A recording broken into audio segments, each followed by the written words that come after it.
À une époque où le monde semblait encore plein de mystères, un homme s'est levé pour tracer de nouvelles routes maritimes, découvrir des terres inconnues et redéfinir les frontières de la connaissance humaine.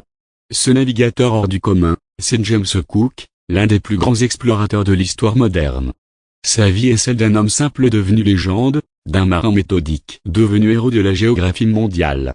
Aujourd'hui, embarquons ensemble dans le sillage de ce capitaine britannique, et découvrons comment il a révolutionné notre compréhension du globe. Les débuts modestes d'un grand homme. James Cook naît le 27 octobre 1728, dans le petit village de Marton, dans le Yorkshire, au nord-est de l'Angleterre. Fils d'un modeste ouvrier agricole écossais, rien ne le prédestine à devenir l'un des plus célèbres navigateurs de tous les temps. Très tôt, il développe un goût pour la mer. À l'âge de 17 ans, il devient apprenti dans une compagnie de commerce maritime à Whitby, où il apprend les bases de la navigation dans les eaux de la mer du Nord. Son sérieux, sa rigueur et son talent pour les mathématiques lui permettent rapidement de gravir les échelons. Entré dans la Royal Navy en 1755, à l'âge de 27 ans, James Cook abandonne sa carrière dans le commerce, pour rejoindre la Royal Navy, en pleine guerre de 7 ans.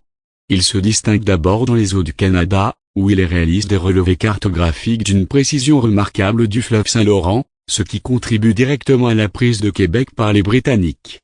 Ses compétences exceptionnelles en cartographie et en observation astronomique vont rapidement lui valoir l'attention de ses supérieurs, et c'est ainsi qu'on lui confie bientôt des missions bien plus ambitieuses.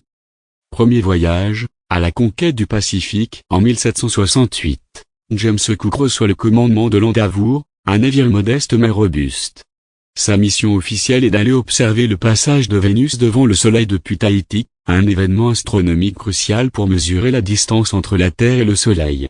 Mais cette mission cache un objectif bien plus stratégique, trouver le légendaire continent austral, la Terra Australis.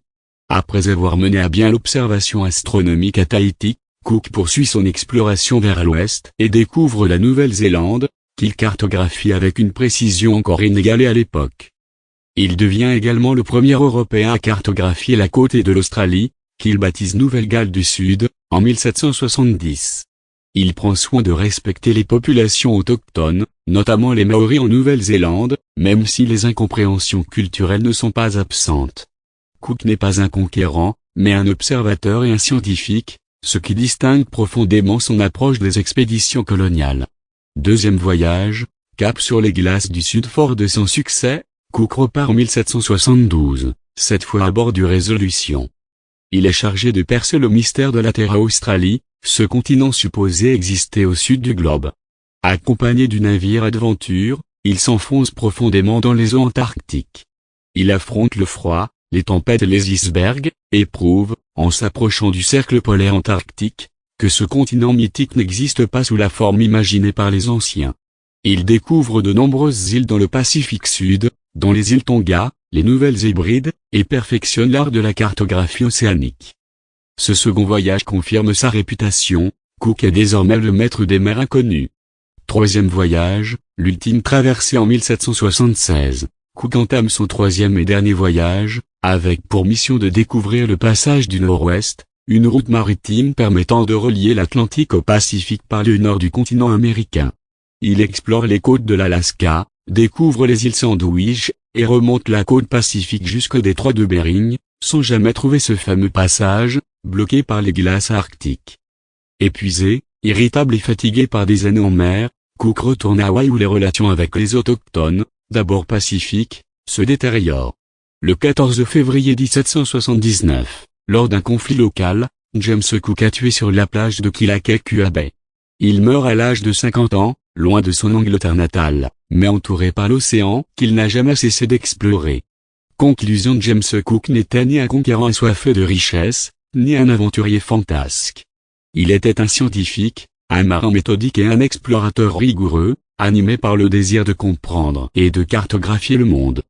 En l'espace de 3 grands voyages, il a redéfini les contours du Pacifique, ouvert l'Australie à l'Europe, et repoussé les limites de la navigation humaine. Son héritage est immense, cartes précises, observations ethnographiques, relevés astronomiques. Il a offert aux générations futures les bases d'une géographie moderne. Plus de 2 siècles après sa mort, James Cook reste un symbole d'exploration, de savoir et de courage.